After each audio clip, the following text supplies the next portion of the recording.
All right, everyone, welcome back to the Self Leadership Lab. Today's guest is Mike Van Pelt. He's the founder of True Man Life Coaching, host of the True Man podcast, and author of True Man, True Ways, and now the founder of American Family Renaissance.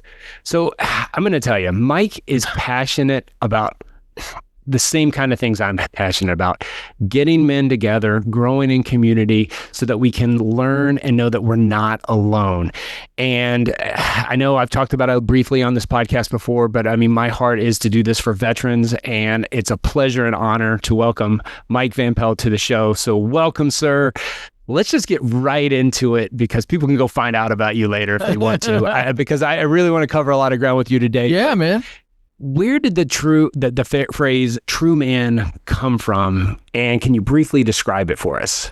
Oh, yes. Exceptional question. I love talking about this because true man really began on, myself and another gentleman were leading a men's small group when we lived back in Spartanburg, South Carolina. And we wanted to name our group. We thought, well, let's really form this thing. But our thought was, okay, the world doesn't need another men's group called Iron Sharpens Iron. Although that's a good phrase, it is biblical. And I happened to be reading the Bible one day, and this whole idea of Jesus Christ as a true man really, really stuck out to me. And so we talked about it and decided to name our small group True Man, just right out of Jesus Christ walk on earth as a true man. And we just felt like, well, there's the role model. That's what we need to follow. And if we do that, everything else will come. And so it really comes from this idea of that's where our men's small group started. And I'd love to tell you that I'm some marketing genius guru, but I'm not. And I just thought it was quite catchy. And so we just brought it along into True Man Life Coaching and True Man. And it has actually, Bobby, become a very powerful thing because I was working, I coach. I'm a big believer in having coaches and good people around you. And I was talking with a coach that I was working with one day. And she said to me, Mike, you're actually introducing people to the 21st century Jesus. Because commonly people will say to me, I really like that name True Man, but they don't see it as out of scripture. They just see it as the name True Man. And so when somebody asks me, or the Truman Show, that's commonly, okay, so if you go Google it right now, I know the Truman Show is going to come up. I did a whole podcast on that. Friends, that's how you get SEO and algorithms and all that stuff out of the way. But the whole idea here is that if we're going to talk about the men that we want to be, we need to study and follow Jesus Christ. And Jesus Christ was the first and original true man. Yeah, no, that's a fantastic way. And, it's funny when we joined the conversation today, I said, how are you doing? And the way you said, I'm Superman. And and we laughed about it, but that's the Man of Steel. So, that's a men's group that I'm a part of. It's called Men of Steel, but I like the word true. I like the word true man because it brings us to, like you said, it brings us to the wisdom of, even ask the question, what is a true man? Like if you say, what's a man of steel? Well, you're going to think Superman, or you're going to think some kind of macho guy that's lifting weights. And it's so much more about that. So it might, my following question to that is, so if we're going to be a true man, what are some of the biggest things that you see, the biggest lies or the biggest deceptions that we as men get today as what masculinity is or what being a man is? Well, I think it starts with identity. And I've been through this. So when I talk about this, I talk about it from my position a lot of times. So in the world that we live in, let's just get this out of the way, okay? Now, so I hate to break it to everybody, but we're all addicted to our mobile phones. Okay. All right. We got that out of the way. So what you see on your mobile phone or your computer half the time is a lie. Okay. Most people do not have $4 or $5 million homes. They don't have a private jet.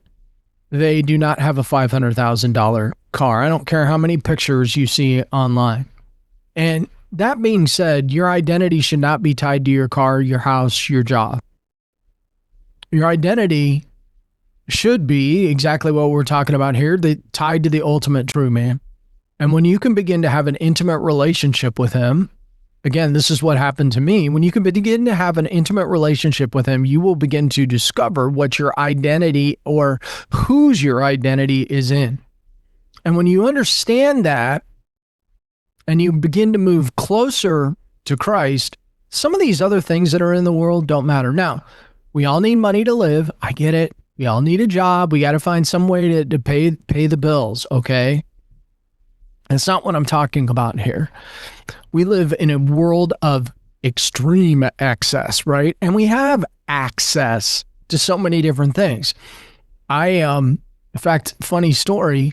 I mean, right? It's all about speed. You can get a package from Amazon in some cases. Well, our record in the Van Pelt house was 4 hours from Amazon. But amazingly enough, now I just moved to the land of Walmart, Bentonville, Arkansas, the home of Walmart. And so I don't have a basement anymore. They don't build basements here. So my workout room is in my garage. And I needed a new television in the garage because the TV stopped working. Okay. So I said to my wife, because we're now members of Sam's, because they don't have Costco's here. So yeah, for obvious reasons. But I said, hun, do you have the Walmart app? I go out on the Walmart app, and sure enough, I could buy a 32-inch. I don't even know that I grew up as a kid that having a 32-inch screen. A 32-inch television for $68. Now, here's the funny thing. They could have it at my house in 21 minutes. Wow. Now, think about how that's totally skews your thinking about everything. It suggests that speed is attached to everything. And I would dare say this is totally, it saved my life, probably saved my marriage, probably saved my relationship with my kids. Sometimes you just need to slow down in order to speed up. Important to pause. Now, ultimately, we ordered the television. It didn't come in 21 minutes because I set the timer on it and it came in about 4 hours because I didn't need it right away. But the point is that everything is about speed. It's about flashy. It's about outdoing your neighbors. And this whole idea of, well, my job is my identity is false. And it will destroy you if you allow yourself to become consumed by it. And so you really need to sit back and take a more realistic view. And you can only do that if you stop to pause and not allow yourself to get caught up in everything going on around you. Yeah, no, I like that. And I do think that this fast culture that we've got not only prevents us from growing, but it also probably, well, it gets us prevent too. And my mind's get a little faster than my mouth, but it stops us from making the change. And so like, I'm sure to become a true man takes a lot of time, because I think both you and I have gone through some transformations over the years. And I mean, that's why you started this group, right? Wasn't in you seeking out more than just yourself, just a coach, just those sort of things. Even though you are a coach, getting in these groups allows us to slow down. And you know what? When you're in a group, you have to listen to someone else. Well, you don't have to, but it's polite and it's normal. And it's funny. I've been wrestling with the concept for the last few months because I'm part of this group. And the first day they said, if you're someone who likes to talk, force yourself to listen. And if you're someone who likes to listen, force yourself to talk. Well, I'm in the former category. I am a talker, a podcaster. Talk, if you will. But so I've kind of stopped to listen. And I tell you what, slowing down, what you were talking about earlier, and listening to people, one, gives you much greater observations. Oh man. I love it so much, but Mike, it is so painful for me to do that. So I guess my question is, if there's a question, or just we're having a conversation, I guess I don't need a question. Do you find that the group setting, which you're a big proponent of, allows for this kind of pause? And also, I guess, double question, which a coach shouldn't ask, also the ability to listen more? I think groups are great for a number of reasons. I think that it's always good when you can get around an experienced leader so they can kind of guide the group and coach the group. You're not there to fix anybody. You're there to guide them. I'm a big believer that we have all the answers It's probably sometimes buried deep down inside us. It's about asking the right questions. And so, but I think for the most part, being curious, you know, um, I will tell you, and I tell this story. It's really what spearheaded my keynote speech called The Power of Asking for Help. When I was a kid, I was in school in 1976, right? That was a long time ago. And when you're 6 years old back in the day in 1976, they weren't diagnosing people and putting them in glasses like instantly like they do nowadays. But my teacher noticed I was going cross-eyed in class. And basically what I had was astigmatism. And so my mom took me to the eye doctor, and the doctor said, "What do you see in the projector? What's happening there?" And I said, "I see the moon jumping over the cow." And he just laughed and said, "No, it's the cow jumping over the moon." Now, in that moment, I faced a little bit of humiliation, right? Because first of all, I didn't want to be wrong, and I felt stupid. It made me feel stupid. And so I went into eyeglasses. Now, there's always bullying when you're that age that follows, the four-eye jokes and all that stuff. But what was interesting was, because there weren't a lot of kids in glasses back then, it was the adults walking around going, "Man, those glasses make you look smart." And they were trying to be supportive, right? There was no harm. But I was also very introverted. And so what happened was, if the glasses made me look smart, I was already introverted. That means I can't put my hand up in the air and ask questions. So let my curiosity just sit and stew inside me rather than raising my. Now, you're going to fall behind when that happens. But when you're young like that, what happens is you carry that into your adulthood. You just carry it with you. And it's a very weighty thing to carry along. So I'm definitely one of these guys where now we all have GPS on our phones now, so you don't have to stop and ask directions a lot of times. But, I was definitely one of these guys where if my wife said, "Pull over and ask for directions," I'd have been like, "No, I'll figure it out. No, I got this. I got this." I just would have kept going. But I think when we allow ourselves, and group is great for this, and I will tell you, I believe, I'm sure you believe too, that it is a learned skill. It does not come easy. I'm like you, I love to talk.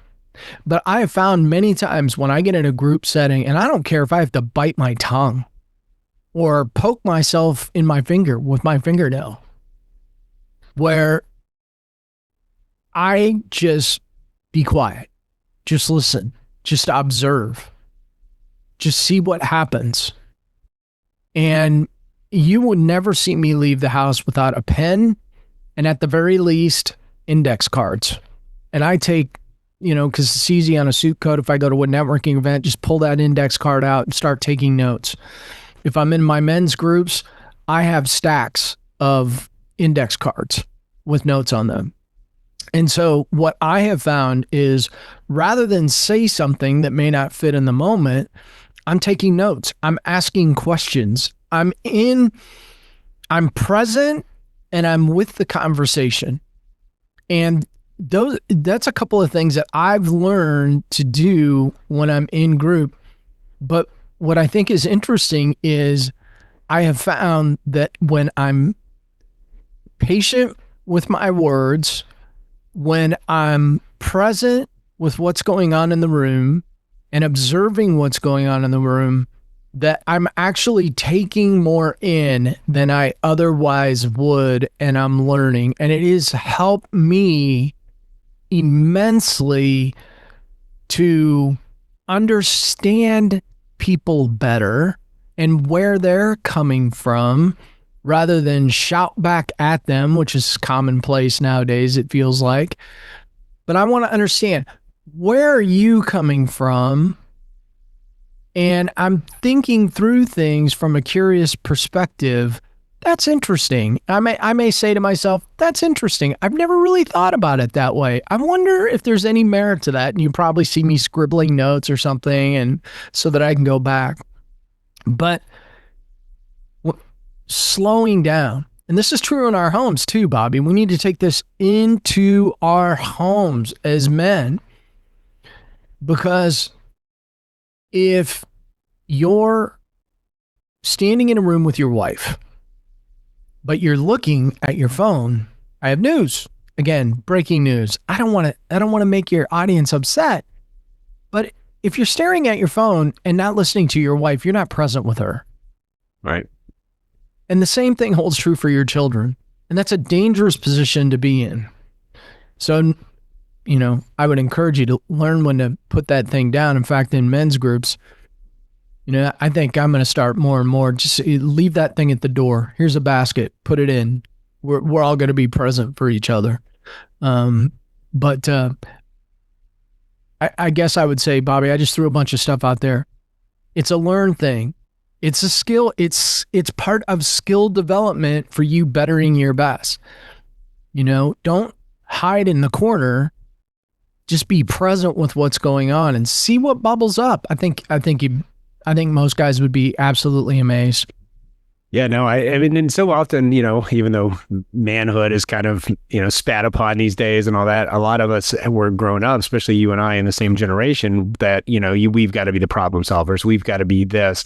So I like the group concept because you're not there to solve a problem. You're there to listen, offer advice when applicable.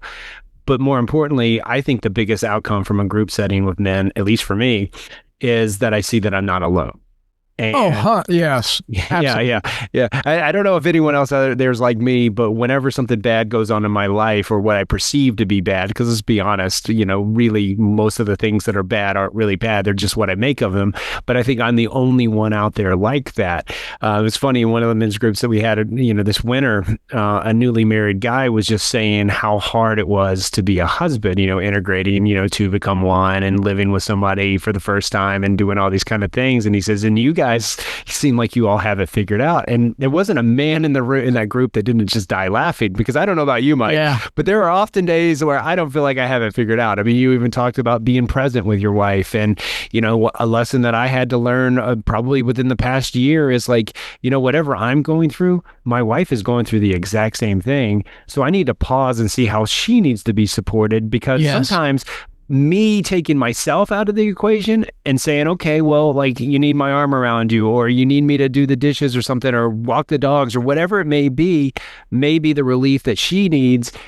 And you know what? The cool thing is, it's better to give than receive, because then I get a gift from giving to her. So riff on that if you would like. No, it's so funny. I will tell you that my wife just recently went through a serious medical condition, and surgery was involved.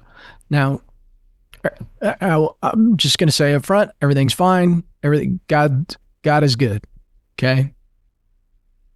And that's all I'm going to say about that. But everybody in my house knows I don't like blood and guts. I don't want to talk about medical conditions. That's not my thing. And so I find it very difficult to talk about, because I just get grossed out. And, I'm the, okay, I'll pass out at the sight of blood type guy, But, so we had this, medical condition. Now, I will say this as well before I continue with this. In August of this year, my wife and I will have been married for 30 years. So, you go through the ups and the downs, and, I love her now more than I did when I met her. She's just an incredible woman. But I wasn't asking her about her medical condition in the way that she felt I should probably be asking about her medical condition. And 2 days before surgery, we had a conversation about that. And so, not a fun one either, but the point of it is that I didn't know what to ask. And it felt to me like she didn't want to talk about it either. Now, whether that's true or not, these are the things that happen in marriages, right? Communication. And it's also the same thing that we will allow to get in the way sometimes. One of the things that it kind of pains me to some degree. Divorce is commonplace in this country now. And divorce. I'm not blaming attorneys, by the way. They just happen to be at the forefront of it. But I mean, all these advertisements on television, I mean, they make it sound like you can get a divorce on the cheap in 15 minutes and you're done with it. And that's just not, and heck, that may be true for some people. I don't know. But the reality is that's not how God designed marriage. It is a sacred vow between a man and a woman, period. And, we all go through challenges. You're talking about a union between two people that came from out of nowhere in a lot of cases, and boom, here we are together and we're in love. And, and so the challenges exist even after 30 years of marriage. Did we get that one right? No, we may have got it wrong. Was it a stressful situation? Yeah, you bet. It was. There's no way around it. But we talked our way through it, and thank God she's okay. And we we just work our way through it. But communication is key on that. And even after 30 years, I'm still learning how to do it better. And I think that's important. And I hope all the men listening to this, even the women, hear this, because even after all those years of marriage, it doesn't mean that I get it right all the time. I don't. It doesn't mean she gets it right all the time. She doesn't. But what's more important is that we figure it out and work together, because here's the flip side of that. Your children are watching. I just recorded a podcast for myself, and I was talking about the fact that there are 7 generations now living in the world. 7 generations. Wow. So what's being handed down, good, bad, I mean, we have years of research and data. Are you going to leave a legacy, or are you just going to pass along the bad stuff that, was handed down to you? But there's so many opportunities to learn and be curious. As I said, you probably hear me say that a lot because it's important. After 30 years, I'm still curious about my partner. And I want to know, how can I love and support you? Because she's top priority. We're at a point in our lives where we're empty nesters. Guess what we get to do now? We get to go date again. How much fun is that after 30 years? I mean, when we're not taking care of the dog. That's a story for another day. Oh yeah. The dog plays a big factor, especially at our house. I got 2 of them, but so I get that completely. No, I like that, and I like the idea of always being curious, because that's where we grow as men, and that's where we grow as humans. So often we get caught in this dogma, and in all the academia that I've done in my life, I tell you, the biggest thing that came out of it was I realized how much I don't know about really anything. Every day's a blank sheet, and I can fill it with new ideas. But I tell you what, if I only talk, they're my ideas. I already know my ideas. But like talking to you today, I'm going to come out with things that I'm going to think about. Yeah. I'm going to chew on. And that doesn't mean everything you say I'm going to agree with. So far, you're batting 1,000, Mike, just so you know. Not that I'm keeping score here, but I do got a pad here to keep. I think they're going to put me in the Hall of Fame. I got a shot. Yeah, there you go. But no, I do find, like you were talking earlier about the note cards, and, maybe I need to start doing that for things that my wife says, because a lot of times, I listen and then I don't. But, just walk in the other room, or next time I'm down, jot a few ideas, because I tell you what, I don't know what you do with your note cards, but I ruminate over mine. And what I've started doing lately is I talk about it. So I'll read through them and record myself. Oh, there they go. There you go. I noticed you haven't pulled those out while I'm talking. So, I got to work on that now. But it's when you listen to it again now. But, what I do is I read through them and I talk to them, and I record myself, just on my phone, the evil phone. But phones are actually pretty good if you use them as tools and not as distractions. Right. The voice memo on my phone. And then I go back, and then I can listen to what I thought about it over time. So sometimes I unpack them the same day. Sometimes I unpack them a lot. And, I do like throw them into AI because I like to see where my synthesis of thought are and what kind of themes are occurring.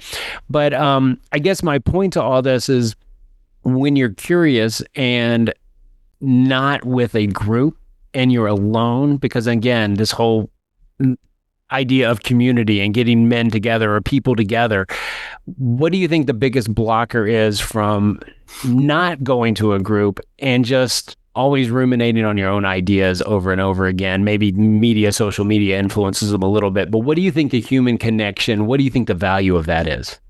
Well, I mean, I think alone time's important, but there's a difference between alone time and isolation too. And so, we really need to differentiate that. I mean, if isolation can lead to a habit, it can lead to a bad habit. And when we're doing things in isolation, we may be making bad decisions. It's interesting to me. This is a horrible example, I'm sure. But, when you look at people that some of these mass shootings and killings that have gone on, most of these killers have operated in isolation. Not much going on around them. In fact, one of the common themes I think that we hear a lot of times is, man, I didn't know anything was going on there. There's also seems to be a tremendous amount of lack of father presence in these situations too, which is interesting to me. Where was the father out on this? Why the father had a gun, he had open access to a gun, and but I didn't. But, we didn't lock it up. I didn't know that he would take it. I didn't know. What? You didn't know? Wait. What? And so where's the relationship there? And I know that that's a really rough example, probably an extreme one to go to. But my point is that we were never meant to be alone. And how do I know this? Well, I mean, you can go all the way back to the start of the Bible, just flip through the first few pages of Genesis, and you will find that, God did all these beautiful things, creating the Garden of Eden, creating the earth, and then he went, oh, wait, oops. Adam's alone down there. That's not good. And so, Eve is created. And we all know how that turned out. The point of me saying that is that we're not meant to live in isolation. When at the end of the day, what am I doing? A lot of times I'm journaling.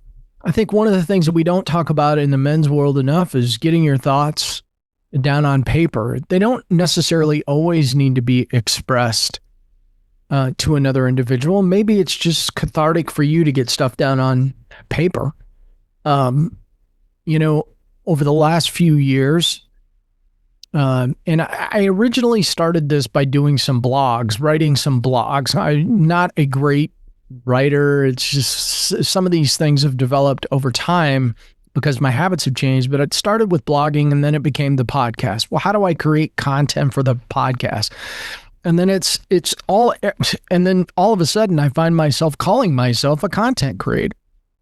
And the reality of the world that I live in is I'm a content creator, and I know that every English teacher I ever had is probably rolling in their grave going, that guy wrote a book. Are you kidding me? What? How did that happen? And, but so I say that to say, I spend a lot of time thinking and trying to connect dots and researching and looking at various books and studying. I think that what happened for me was I suppressed my curiosity for so long that I'm now at a point in my life where it's like, I just want to explore everything. And the fun part about that for me is I'm now in the position, as a mentor, as a coach, and just as a leader in general, is that the minute somebody gives me something, a nugget of something, like I can't wait to explode out in the way. It's not uncommon for me to just pick up the phone and call somebody and say, hey, let me run this by you. I want to tell you what I just heard. What an incredible story about, da da da da da da. and I pass it on. Zig Ziglar really had, I think, one of the greatest quotes of all time when he said, "You can have everything in life that you want if you just help enough other people get what they want." And I have found that to be true. What do they want? Well, how do you know? Ask them. Yeah. First and foremost, don't assume.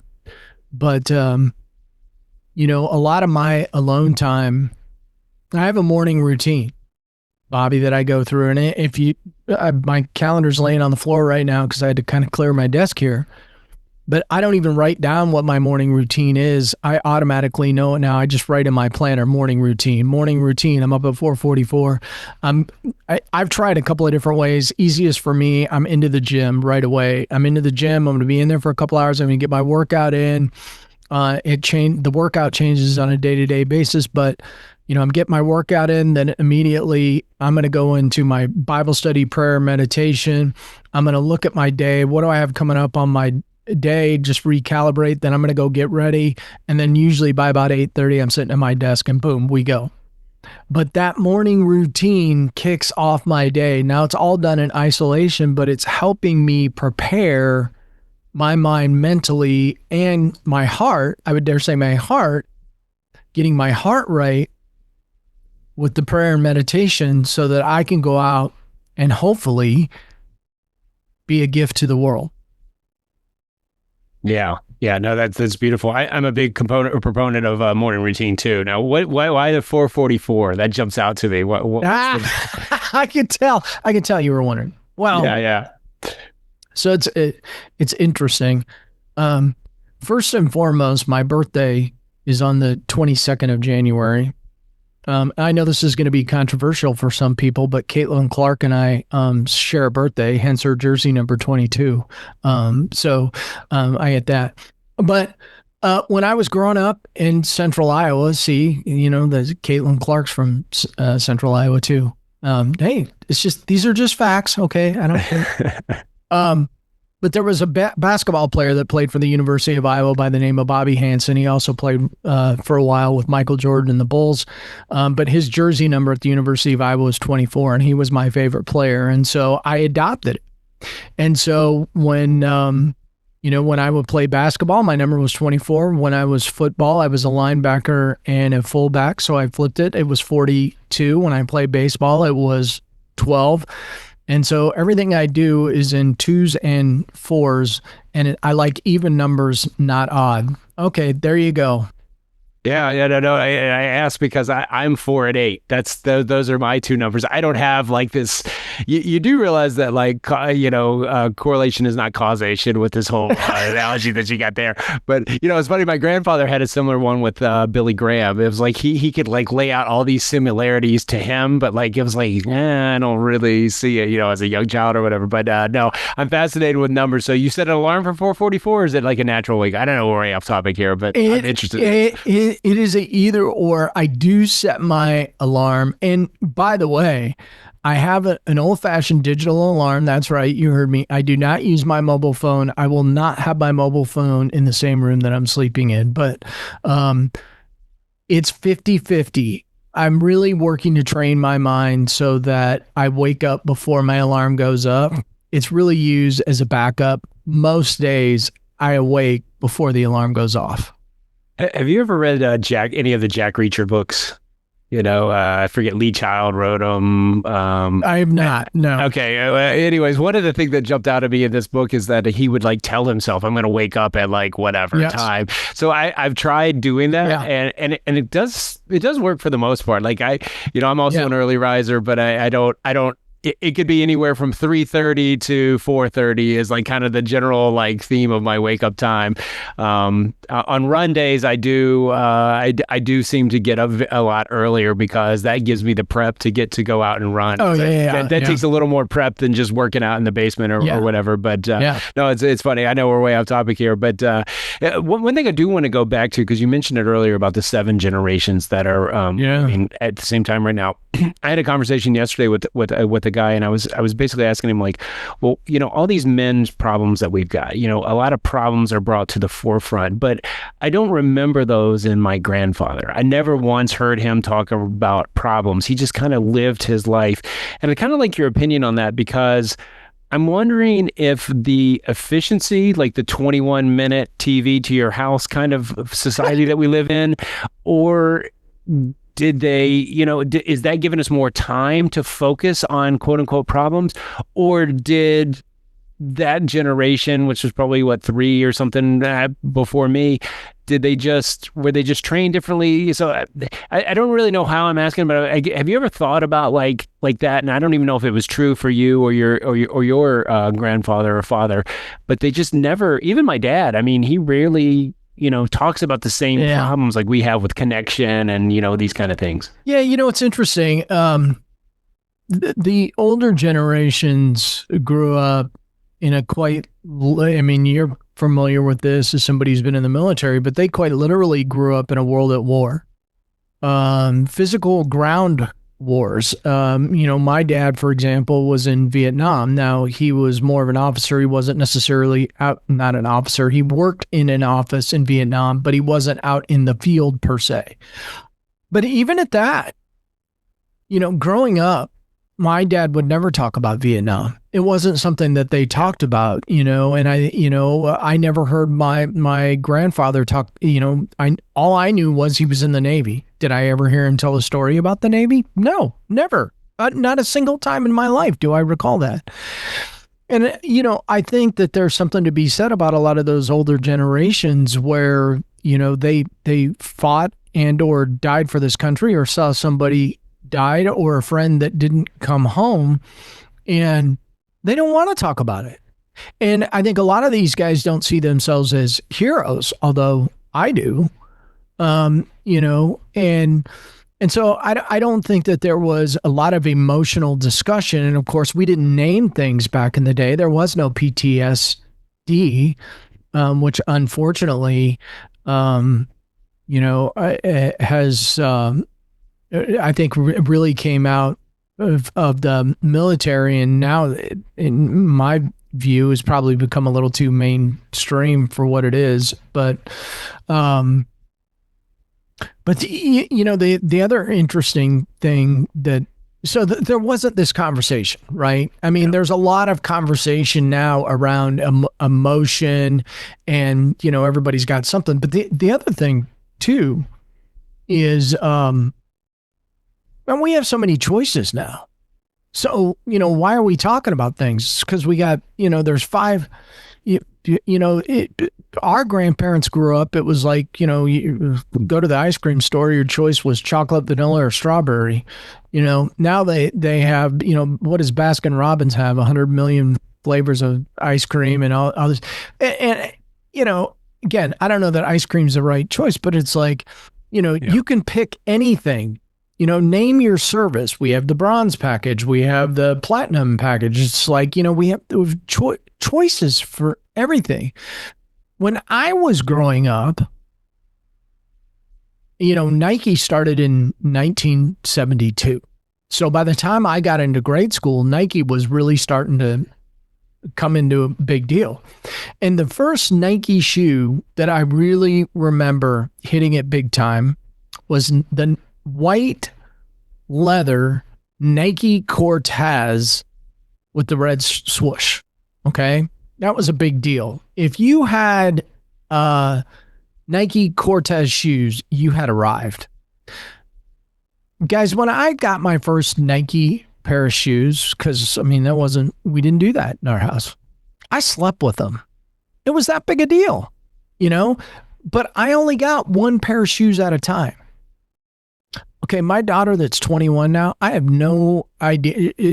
She's home for the summer. She didn't even bring all our shoes, but she couldn't carry all of her shoes in one load. There was no one shoe. My point is, a lot of the conversations that we have nowadays, we have so many choices. Our grandparents and great-grandparents, they didn't have those choices. My grandmother, it wasn't like she went, well, let's go down the street and go to the restaurant. No, I mean, if they were having chicken, she went out to the hen house, chopped the head off, picked the feathers off, and made the doggone thing, right? Yeah. That was their choice. And so, but I don't think that we talked about a lot of their emotions. So there's a big difference in the generations. And I think that there's a tremendous amount of misunderstanding in the marketplace from what I've seen too, Bobby, and I'm just saying that I thought when I first got into coaching that my target audience was me, but I had younger guys reaching out to me. Well, I didn't see myself as a sage, but they did. And it's because they haven't had a man in their life to talk to them or help them along their journey. And I look like a safe bet. And there's merit to that. There's truth to that. And so, I commonly get into these discussions with people and see like, well, this generation is so lazy. No, I mean, really? Who created them if they're lazy? I don't know that they're lazy. I think that this gets back to the speed. I think we can access things more readily. Things are more available. There are more choices. And honestly, I don't always think that's a good thing, but I think at least what I do, Bobby, I'm always seeking out a sage man in my life. I want to learn from a guy that's been down that road a minute. Teach me a thing or two, Yeah. And I've been like that since I was a kid. I used to have a neighbor. I'd mow his yard and it'd take me 30 minutes to mow it. And an hour and a half, I'd come home because I'd sit there in his living room and just listen to him tell stories. Nice. No, I had a similar relationship with my grandfather. He was always, you'd mow the grass and then get story time. And, parents would be like, where are you? When I get that. And I encourage people all the time. I mean, what an awesome opportunity. I didn't realize it was 7 generations, but, this disgruntled in the workforce or in your church or any kind of civic organization you're a part of, take the time to learn from people because, I can't tell you how much I'd like to have heard my grandfather's take on like something like COVID or any of the things that were in recent history for us. Because I mean, he was born in 1908. So he saw World War I, World War II, Vietnam, I forgot Korea along the way, all the other little skirmishes. I mean, basically all the major things that have shaped our country and the thinking that we get to today. He had it. And you brought up something in that last thing where, maybe decision fatigue is leading us to a loss of purpose because, like you said, things were simpler, but like, you can't, like, we were painting the house a few years ago and my wife's like, I want to paint it white. I'm like, great. And she's like, which one? And I'm like, well, how many whites are there? Well, it turns out, Mike, there are hundreds, if not thousands. And that was just from one paint store. And I've never seen so many swatches. They get the little like fan of colors. And it's like, right. It's like, I don't know. They all look the same to me.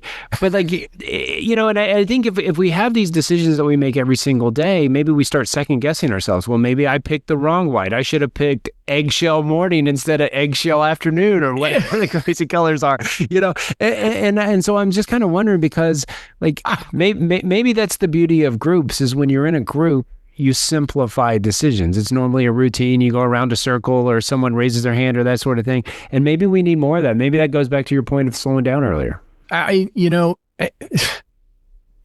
love that. That's interesting.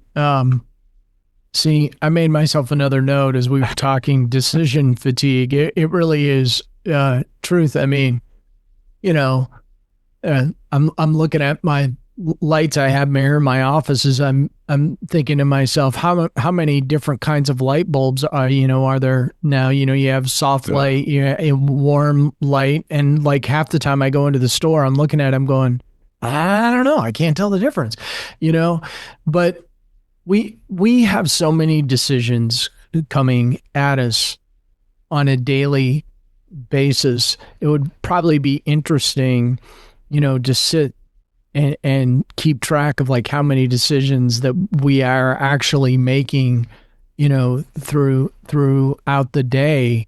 And I think it does wear you out. I also, by the way, I said I have my calendar down on my floor. I think speaks to the importance of calendaring and being cognizant of what you're doing during your day, because it is very easy to get off track. Here's a decision for you. And I'm going to say this, and half the people, if I had a room, I made the mistake in a speech of talking about mobile phones as a paradigm shift.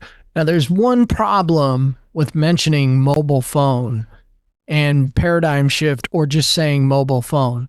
The minute you do it, everybody reaches for their mobile phone. And that's a decision we're not even thinking of, but that's a decision. Right. And it's purely based on the fact that we can't control ourselves anymore.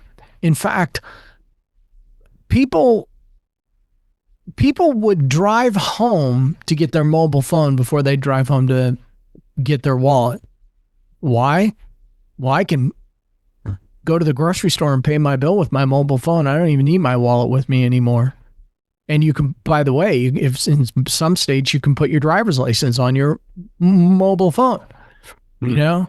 And so it's just, it really and truly is one decision after another.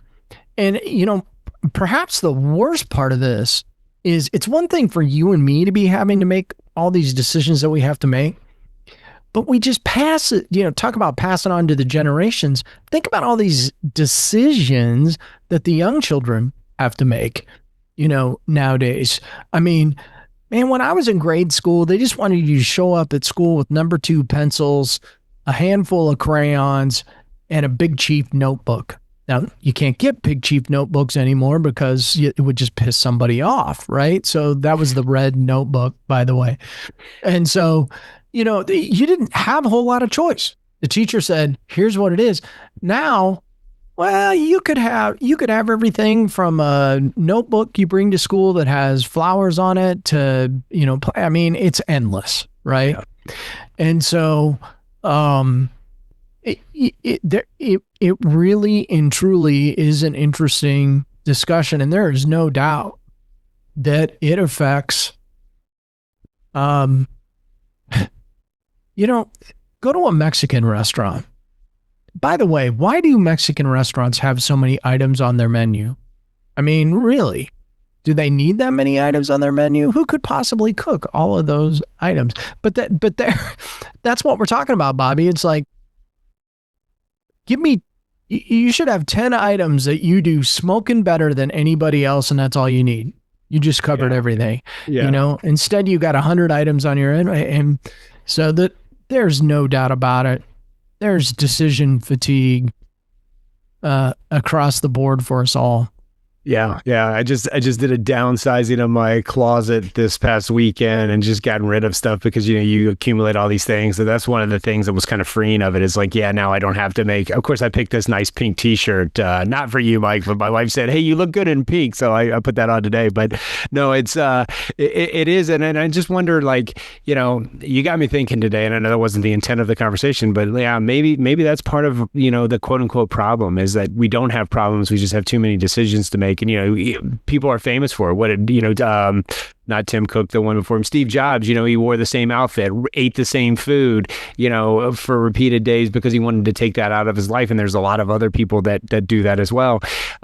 Maybe we don't need to go to that extreme, but at the same time, maybe we need to take a look at our lives and say, okay, well, you know, maybe these decisions are causing me this. And so I need to show up with, you know, and relate to other people and kind of, you know, listen to what they do. You know, it's like, you know, the way you do your calendar. I mean, because you have it on your floor, we all know that you write it down. And what does Tony Robbins say? If you write it, you invite it. So you're going to be a lot more mindful of what you put in that calendar, because one, I'm sure that the space is kind of small. You remember those ones that people used to carry around that were like a checkbook, and like there'd be like maybe a half-inch square for each day of the month.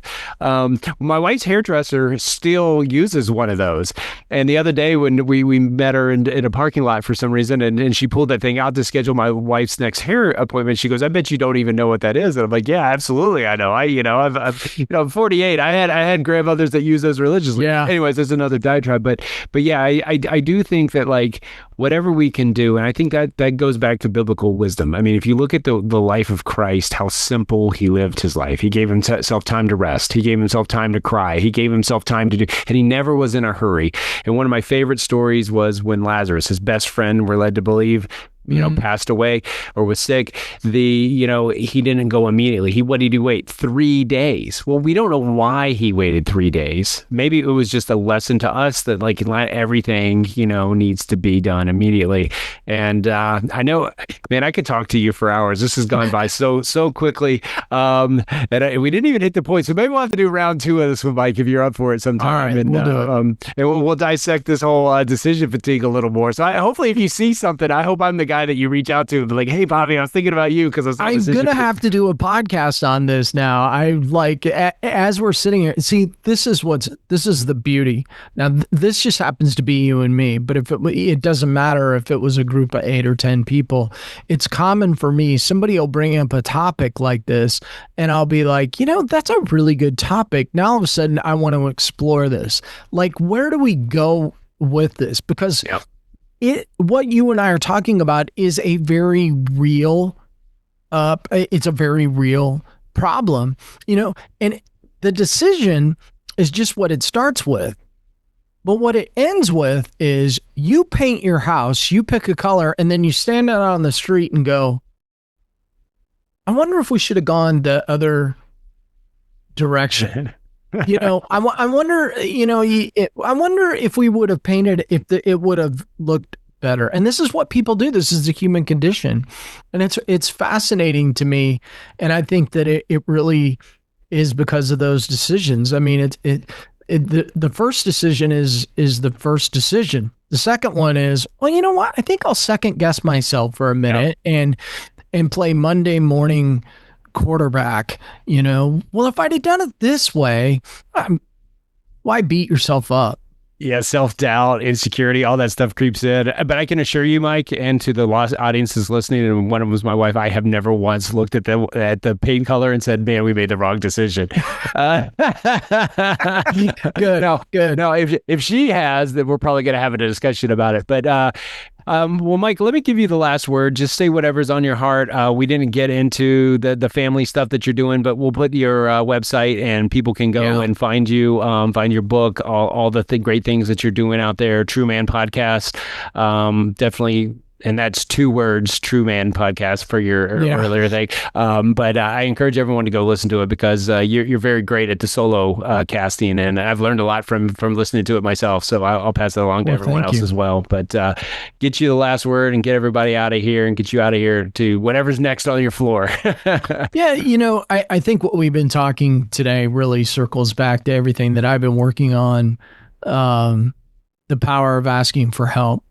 You can do life on your own. Let me know how that works out for you. I think that there's a small percentage of people that can probably make that happen. But, even the most successful, the richest man in the world right now, Elon Musk, will tell you, he can direct people how to build a rocket, but he probably can't build it himself. So, or build a car. He probably knows a lot about it, but, that doesn't make him the expert in knowing how to build it.